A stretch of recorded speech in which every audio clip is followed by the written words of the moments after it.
जिनको भी साधना में सफलता नहीं मिल रहा है और बार बार किधर जाके ठगी का शिकार होते हैं और पैसा बर्बाद करते हैं, लेकिन साधना सफल नहीं होता है।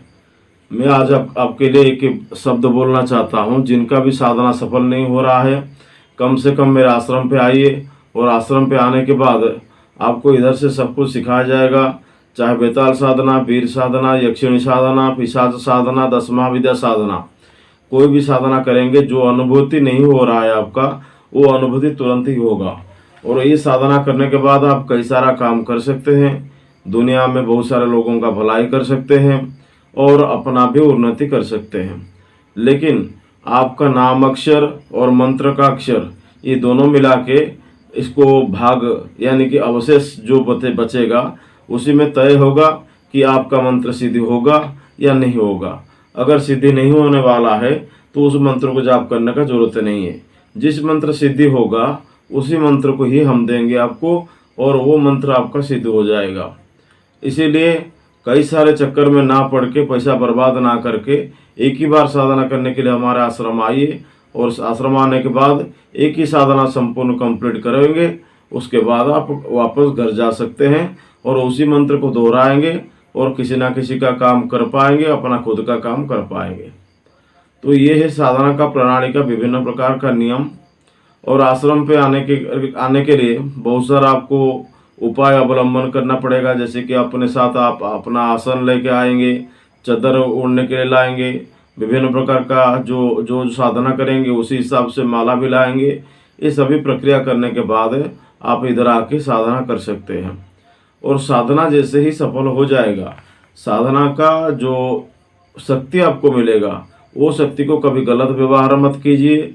आप सभी गरीब लोगों को या कई सारे अपहिज लोगों को या जिसके ऊपर आपका दया आता है, उसी के लिए आप वो प्रयोग कर सकते हैं।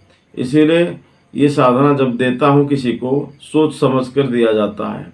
तो साधना तो ऐसे ही सभी करते हैं, लेकिन सफलता नहीं मिलता है। तो इसलिए सफलता मिलने पर मैं आपको बताऊंगा। हमारे आज भी शिष्य आए हैं, वो बेताल साधना कर रहे हैं, उनका अनुभूति में भी आपको बताऊंगा। पहले जय नाम से एक लड़का आया था, उसका भी मैं इंटरव्यू लिया था और कैसा अनुभव होता है वो सभी बताया था। आज भी बताऊंगा कैसे अनुभव होता है, कैसे साधना में तरक्की होता है। तो साधना अगर सही तरीके से करेंगे, वो साधना 100% गारंटेड होगा। अगर साधना गलत तरीके से करने लगे तो साधना विफल हो जाएगा। इसीलिए साधना को सोच समझकर और गुरुमुखी से या गुरु के सामने बैठकर या गुरु के आश्रम पे बैठकर या नदी के किनारे बैठकर या पर्वत के किनारे बैठकर या गौशाला में बैठकर जाप करना सबसे प्रशस्त होता है।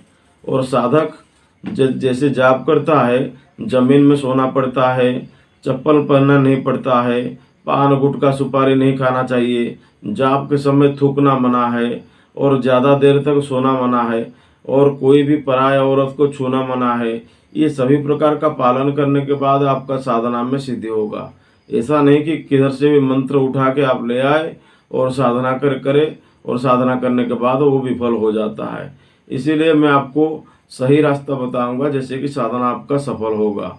और साधना सफल होने के लिए बहुत सारा जो विद्या है, वो विद्या मैं आपको सिखा दूंगा। तभी आपको सब कुछ मालूम पड़ जाएगा कि कौन सा मंत्र सिद्ध होगा या नहीं होगा। बार बार किसी को पूछना भी नहीं पड़ेगा और खुद ही हिसाब लगाएंगे कौन सा साधना आप कर पाएंगे, उसी हिसाब से आप साधना करेंगे।